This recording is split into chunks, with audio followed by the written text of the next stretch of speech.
Hello, Dr. Tim Creel here. Going to talk a little bit about Chapter 9 in auditing. Let me go ahead and pull up the presentation.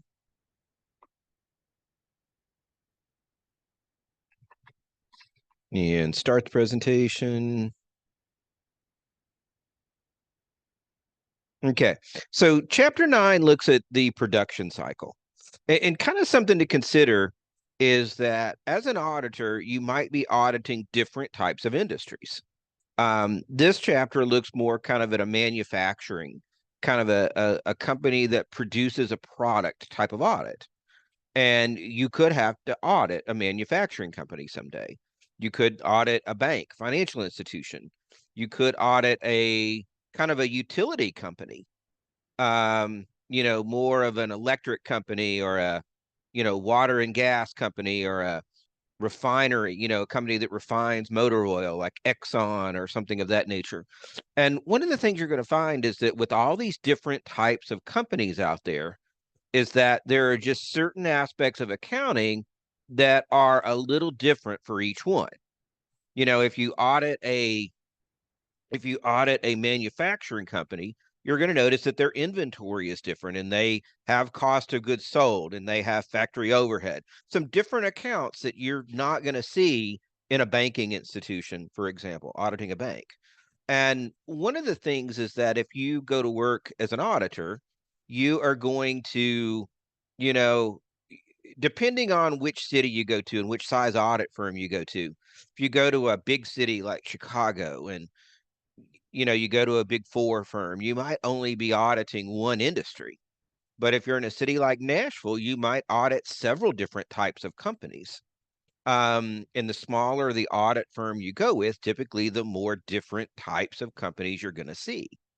So what this does is this looks at, again, a manufacturing company, and it looks at it on the lines of, on the lines of, again, noting how different auditing is for different types of companies and kind of some specific differences for different types of companies. So let's do a little background information here at first. And for a manufacturing company, they've got some different accounts that you're not going to see in other places. For example, their inventory would be made up of raw materials, which are goods that have come in that are waiting to go into production. Work in process, which is the assembly line, the products in the process of being made. And finished goods, which are completed products that are waiting to be shipped to the customer. And once those goods are sold, you're going to see cost of goods sold. So think about it this way. Completed goods, like let's say a car, it's going to sit on the books at the cost it took them to make it, the company to build it. And it's going to sit on the books as inventory, which is a current asset on the balance sheet, as long as the company owns it. Now, once the company sells that asset, that car, in this case we're looking at, it's going to come out of inventory and it's going to go to cost of goods sold, which is an expense on the income statement. Now, you've also got factory overhead in there, which factory overhead would basically be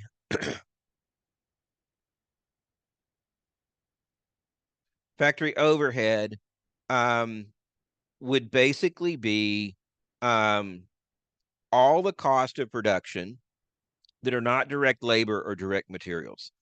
And direct labor would be labor that directly, the employees that directly build the vehicle, in this case, a car. And direct materials would be all the materials that go into your product, in this case, a car. So all the costs of production that are not direct materials or not direct labor are factory overhead, such as plant utilities, plant maintenance, plant security, indirect labor, indirect materials, things of that nature, all would be considered factory overhead. Now, product cost is basically direct materials, direct labor, and factory overhead. Factory overhead is applied to product cost using a method such as activity-based costing. So overhead ends up getting applied to the products as they're being made. Companies have standards for direct materials and direct labor usage. They'll set standards and look at variances to those standards. Like I said, again, in the use of direct materials and direct labor. Um, Other terms such as sustainability, which would relate to, the environmental aspects of production, total quality management, which would be, improving your product quality to meet customer needs or exceed customer expectations, lean manufacturing, which would be producing with as little waste as possible, would be a big aspect of manufacturing as well, and process reengineering, which would be basically making improvements to your processes as basically as time goes by. Making consistent improvements to your processes and what you're doing. So also kind of remember and always keep in mind the audit steps, because the audit steps are something that you're going to do for all of the different cycles. Remember, we looked at kind of how to handle cash in chapter 6. We learned that the revenue and collection cycle in chapter 7, and the expenditure and payable cycle in chapter 8.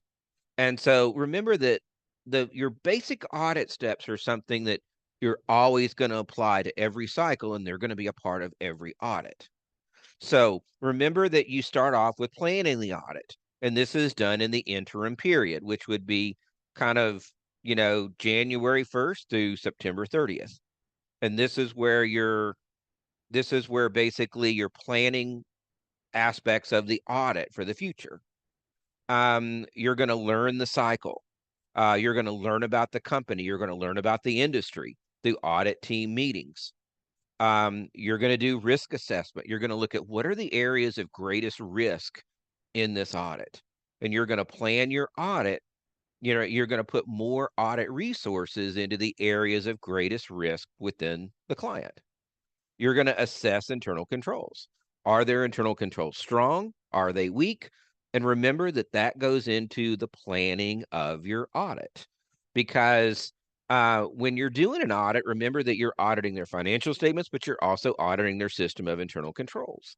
And remember that the quality of their internal controls factors heavily in the planning of your audit. Remember that if internal controls are weak, you have to do more substantive tests. You have to do more at year end. You have to do stronger testing and larger samples. Remember that if controls are strong, you can get away with less effective testing. You can use smaller samples. You can do more testing during interim periods and less at year end. So the strength of that company's internal controls has a lot to do with how you plan your audit. Remember that when you're assessing internal controls, you're looking at, do they have the proper separation of duties? Do they have physical control of assets? Do they perform independent verification, such as, inventory audits and the like?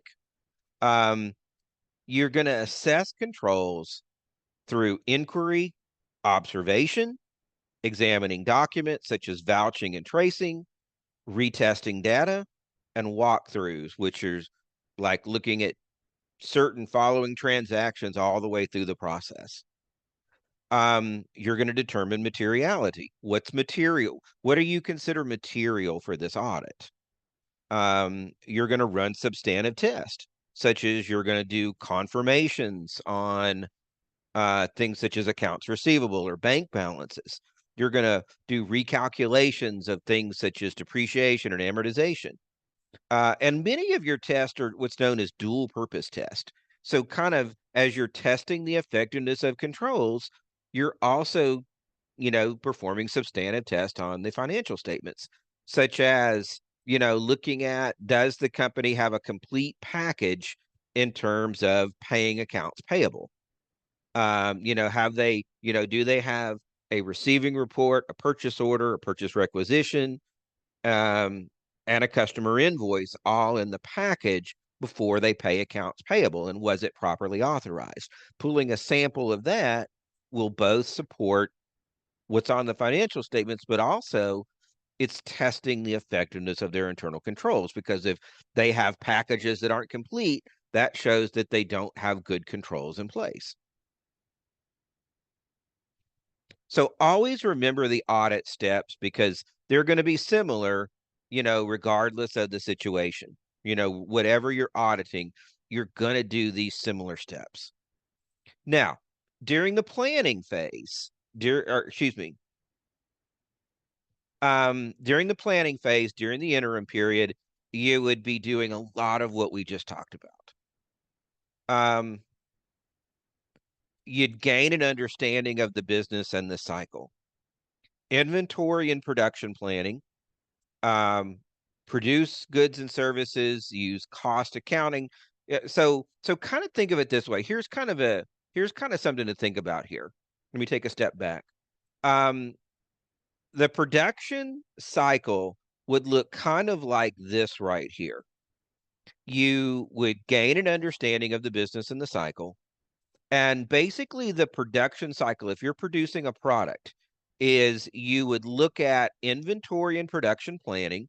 You know, how much inventory are you ordering? How much do you have on hand? How much do you plan on producing? And is that in relation to basically what you're showing in relation to sales? Um, you're producing goods and services. So you would look at, that's basically the next step in this process, producing the goods and services. You're going to use cost accounting to determine product cost and cost of goods sold. So these are kind of the steps that you would look at in this cycle, looking at inventory and production planning, the actual production of the goods and services, and using cost accounting to determine product cost and cost of goods sold. Now, audit team meetings. One of the things you would discuss is where could fraud exist in this cycle? You're going to perform risk assessment. You're going to do analytical procedures such as inventory turnover, days sales and inventory, or trend analysis. All those would be kind of part of looking at what are the areas of greatest risk. You're going to assess the effectiveness of internal controls. You're going to look at the separation of duties. For example here, do you know you would look at things such as purchasing parts for production. Basically, you would look at the departments are sending a purchase requisition. The purchasing department is making those purchases from approved vendor list. The items are being received in the receiving department, and all of this is going into, a payment and authorization of that payment. So you would be looking at, is all of this following proper separation of duties? That's just one example. Physical control of assets, inventory. Are the assets properly protected from a physical basis? You would observe inventory counts. You might do employee questionnaires, which is where which is employees would fill out, and any area that they answer a no to it could indicate an area where there's an internal control deficiency.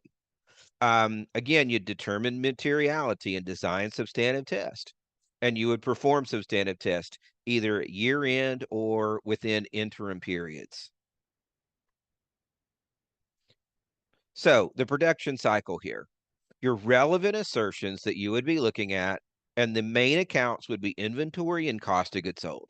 So for inventory, you're looking at existence. Does the inventory exist? A good way to do that is inventory counts. Looking at purchase orders and receiving reports, making sure that they received things. Those would be good ways to look at, does inventory actually exist? Actually, also looking at payments. Payments out is another way to verify, okay, they're paying this, they got inventory from it. Looking at completeness, were the transactions properly and fully recorded? Um, looking at cutoff, basically, was the inventory put into the right period? A big thing that you would look at here is FOB shipping point. If something was shipped to you before the end of the year, something was shipped to you before the end of the year, and it was shipped FOB shipping point, then it should be on your inventory that year, even if it's not received until the following year. Because whatever comes after FOB is whenever title is transferred. So if it's FOB shipping point, the buyer owns that inventory during shipment. You would want to look at valuation, such as an allocation, such as is inventory valued at the lower of cost or market?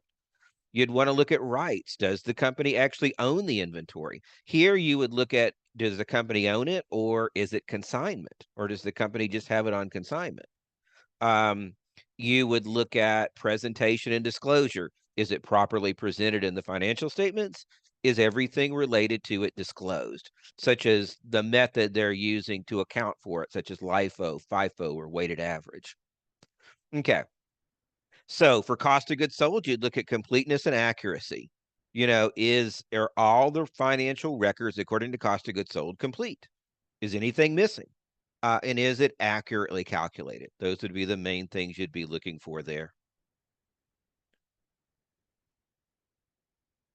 Now, inventory controls, you'd be looking at separation of duties, which would mean basically when it comes to, inventory, a main area you're looking at is control over the inventory and the ability to update the accounting information system. You'd want to make sure that those duties are separate. Physical controls, such as limiting access to the inventory. At independent verification, this would mean like overseeing inventory counts or even having an outside company perform your inventory counts. Both of these are good ways to do this. Now, um, again, you can use an internal control questionnaire. We talked about that a moment ago. Test of controls include observation, inspection, and tracing and vouching documentation. Um, Physical inventory accounts observation. We talked about that, mentioned that. Now, substantive procedures. You could do analytical procedures such as inventory turnover ratio, perform bank and loan confirmations, review inventory calculations to make sure that, lower of cost or market was completed and it was done properly, to make sure that, for example, that the proper inventory valuation method was used, such as LIFO, FIFO weighted average, and it was calculated properly. You would inspect lending agreements to verify if inventory was used as collateral. If it's used as collateral, that would have to be accounted for, that inventory is more reserved and can't be used for other purposes. Um, you would look for inventory on consignment to make sure that reported inventory is not shown on consignment. And you would look for goods in transit, such as FOB shipping point, to make sure that everything that should be in inventory was shown in inventory. Now, accounting firm tips here. These are just some tips to accounting firms in relation to production cycles and manufacturing companies, and kind of what we're looking at in this chapter. And that would be focus on test counts and high value items. Only sample lower value items. Do not follow a predictable pattern if visiting all locations. Be skeptical of large and unusual test count differences or client personnel that are very interested in these differences and watching very closely what you do. Also be alert for older inventory items stored in unusual locations, or items appearing to be damaged or um, showing excess quantities. It should be quantities instead of qualities there. So these are just some things that, in the terms of inventory, you might want to look for. And I've read stories in different, audit guides and things of that nature about companies that would actually knew the pattern that a company was using when they were like overseeing the count of inventory, and they would move it to that next location the next day, to where they'd count it in one place, one place, and then the auditors would travel, and then the auditors would like go to a different location the next day, but they knew where they were going. So they moved that inventory to that other location, and the auditors just recounted it again the next day. And they did that throughout the process and were able to get by again with showing that they had a lot more inventory than what they actually had. And so, again, do not be predictable. Don't be predictable with your patterns and everything, but these are just some good tips for accounting firms to follow in their auditing processes. And that is all. So thank you and have a great day.